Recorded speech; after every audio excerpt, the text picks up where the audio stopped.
Кремльнің невбеттеки ялана Русияның федераль хавсызлық қызметі Қырымда невбеттеки дәрсін Украин диверсияларының яқыланмасы ақында білдіре. Бұның еле оның ады ве соядыны білдірелер. Геннадий Лемешко ве оны Украина хавсызлық қызметінің агенті олара қадлайлар. Шахыз санки электрик бережелерінің йолақларына ве орманы яқмақ, әмді судақ, Новый Свет машина йолыны қапатмақ үшін дақ сойының ешілівіні мейданға кетірмек керек еді. Бұның еле Русия мақсус қызметлері білдіргені кебі тұтылған шахыз коммуналь объектлерден бірінде янғаныны әтежек еді. Шу сырада онда тапылған патла фалетлеріні чықарған видеоны пайлашалар. Кремль незареті алтында чалышқан Ақмешжеттің район махкемесі Лемешканы 2 айға апеске алды.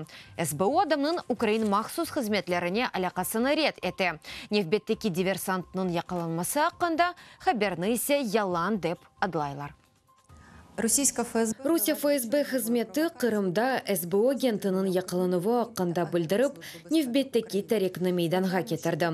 Бізімже бұ кебе ялан хаберлері Русия мақсус қызметлеріне ишғалжа кемиеттен мемнунетсізлікні сық-сық білдірген ярымада әлісіні қорқузмақ үшін керек.